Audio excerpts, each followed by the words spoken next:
오늘 아침 굿모닝 시카고.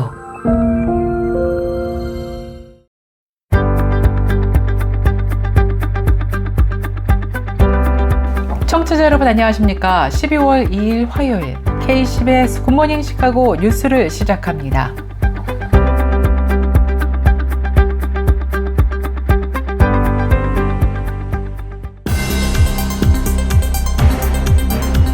오늘의 주요 뉴스입니다.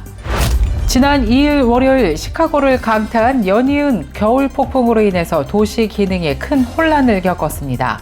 폭설로 인한 극심한 교통정체는 물론 항공편 대규모 지연 및 결항, 그리고 겨울철 심야 주차 금지 조치 시행 첫날의 견인 사태까지 시카고는 혹독한 겨울의 시작을 알렸습니다. 한편 이 같은 눈폭풍은 항공 대란마저 일으켰습니다. 오헤어 국제공항과 미드웨이 국제공항에서는 활주로 조건 악화와 제설 작업으로 인해 대규모 항공편 지연 및 결항이 발생했습니다. 시카고 항공국은 하루 동안 두 공항에서 수백 편의 항공편이 취소 또는 지연됐다고 밝혔습니다. 시카고시의 겨울철 필수 조치인 심야 주차 금지가 12월 1일 월요일 새벽 3시를 기해 시행되면서 조치 첫날부터 수많은 차량들이 견인되는 사태가 발생했습니다. 이번 조치는 시내 약 107마일의 주요 도로에서 새벽 3시부터 7시까지 주차를 금지하는 것으로 대규모 눈이 내릴 때 신속한 제설 작업을 보장하기 위함입니다. 브랜든 존슨 시카고 시장이 제안한 166억 달러 규모의 2026년 회계연도 예산안이 연말 시한을 불과 몇 주 앞두고 시의회에서 난항을 겪고 있습니다. 예산 통과에 필요한 시의원들의 지지를 확보하지 못할 경우 시정부가 내년 1월 1일부터 기능을 멈추는 셧다운 사태가 발생할 수 있다는 우려가 커지고 있습니다.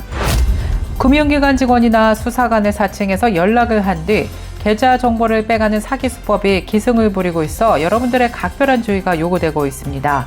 연방수사국 FBI는 신종 사기 수법이 스마트 기기 사용자들의 재정 보안에 잠재적 위협이 될 수 있다면서 긴급 경보를 발령했습니다.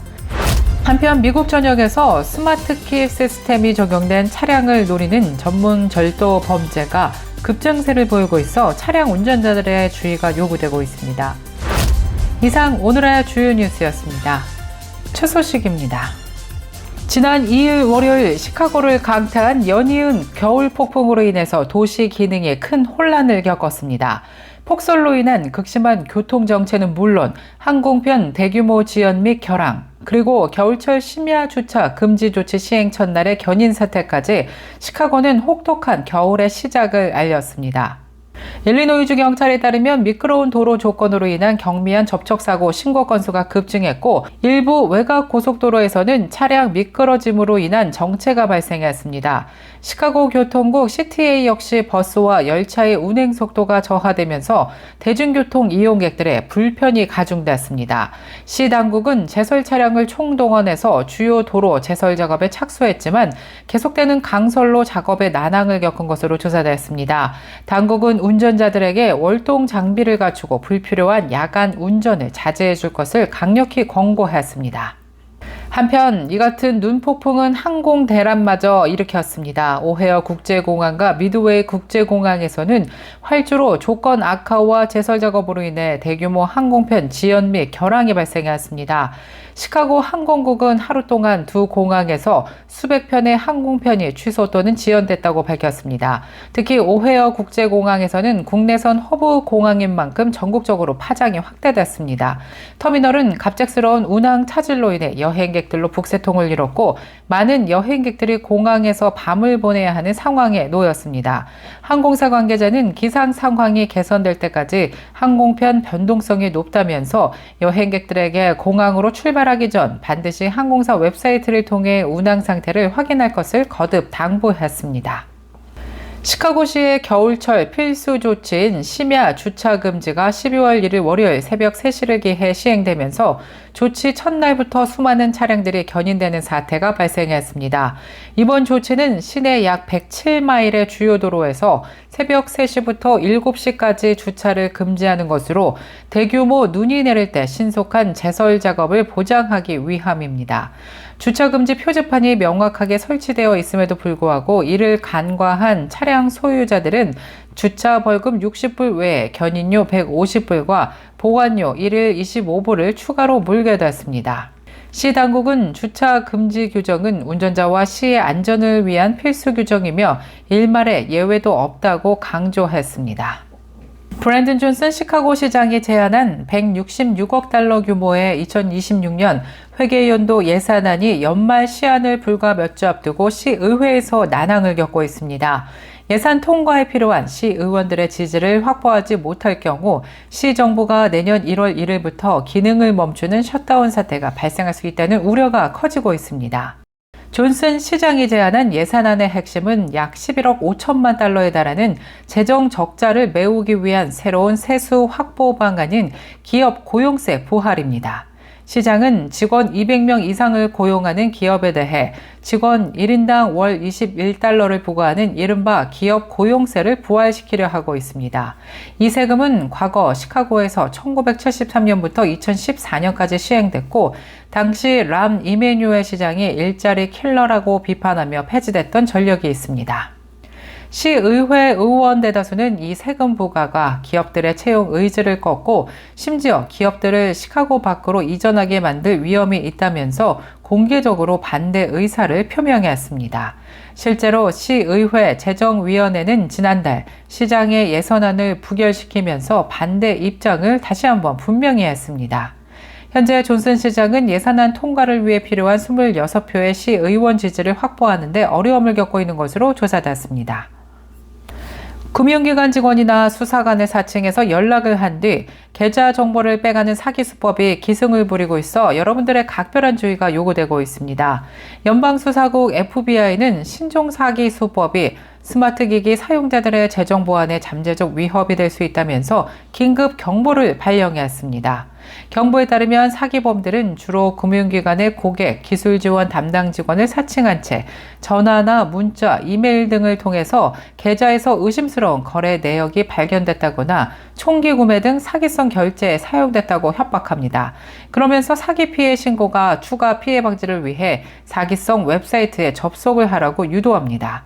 법 집행기관을 사칭한 다른 사기범한테 전화를 연결해 주는 경우도 있습니다.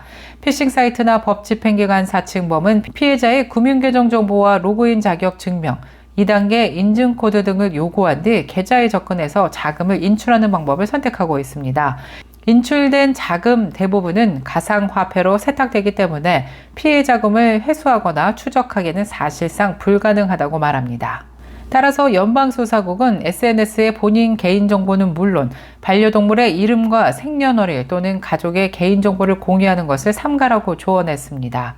또 이러한 정보들은 계정 보안 질문에 답하거나 사용자를 설득해 로그인을 유도하는 데 악용될 수 있기 때문에 더더욱 주의하라고 밝혔습니다. 또 계좌를 수시로 확인하고 의심되거나 본인이 모르는 거래 내역이 있다면 즉시 해당 금융기관에 신고하고 비밀번호를 변경하는 등 조치를 취해야 한다고 조언합니다. 한편 미국 전역에서 스마트키 시스템이 적용된 차량을 노리는 전문 절도 범죄가 급증세를 보이고 있어 차량 운전자들의 주의가 요구되고 있습니다. 첨단 기술이 적용된 차량들이 이제는 전문직 도둑들의 손에 단 몇 분 만에 통째로 사라지는 등 타깃이 되고 있습니다.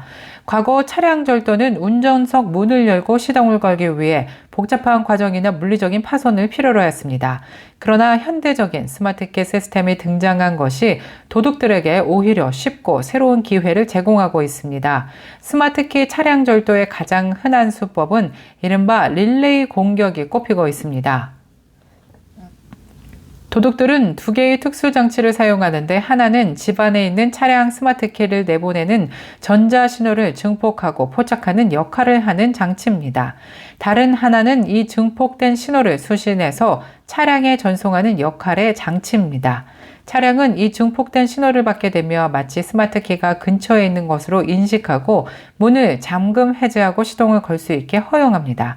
이에 대해 전문가들은 스마트키 차량 절도범들의 표적이 되지 않기 위해 릴레이 공격을 무력화하는 가장 효과적인 방법은 스마트키로 향하는 신호를 차단하는 것이라고 말합니다.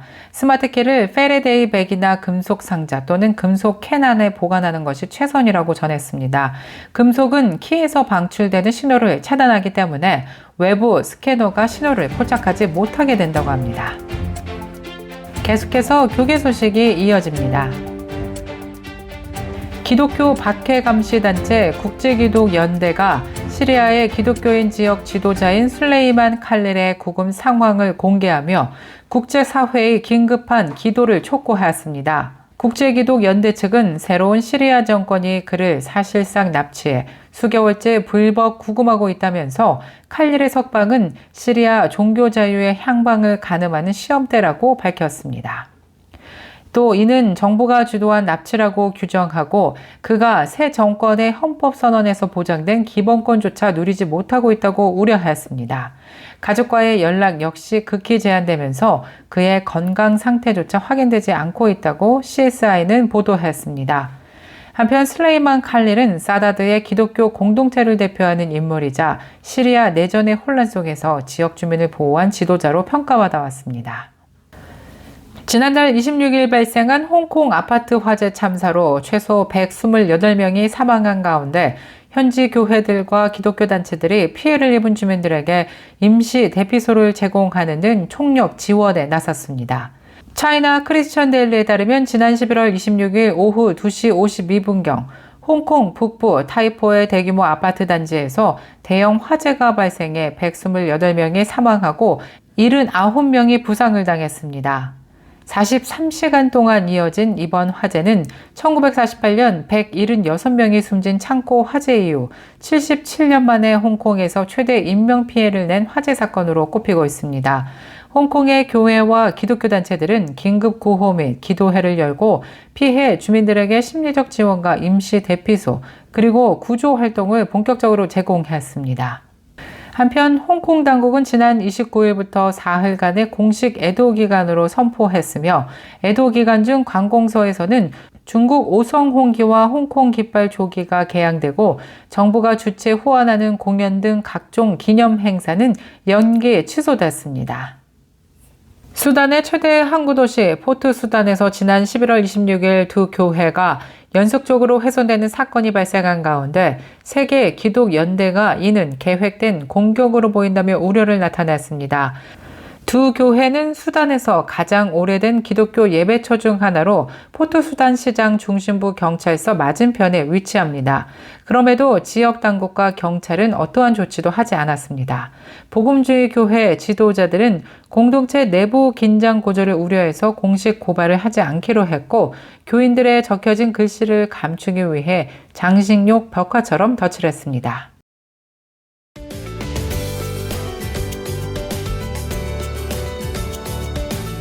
K10의 날씨입니다. 화요일인 오늘 오전 중에 구름 낀 날씨 보이다가 낮부터는 차차게면서 모처럼 맑고 화창한 날씨 이어지겠습니다. 그러나 기온은 어제와 비슷하면서 매섭고 추운 날씨 이어질 전망입니다. 낮 최고 기온 25도, 밤 최저 기온 20도 예상됩니다. 내일 아침 해 뜨는 시각 오전 7시, 해 지는 시각 오후 4시 20분입니다. 이상 K10의 날씨 정보였습니다.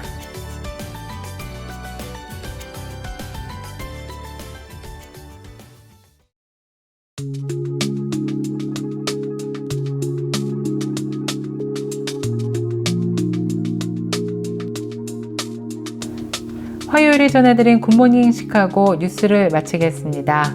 지금까지 진행의 아나운서 유정임이었고요.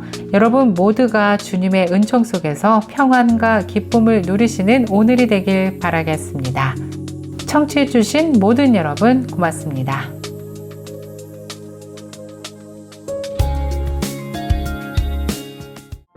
굿모닝 시카고 뉴스는 삶을 마무리하는 순간을 여러분과 함께합니다.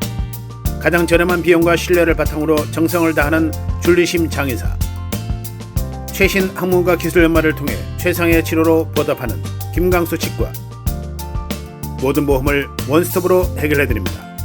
한인사회를 위한 박상화 종합보험, 최고의 상품으로 소비자의 행복을 책임지는 영신 건강 제공으로 함께합니다.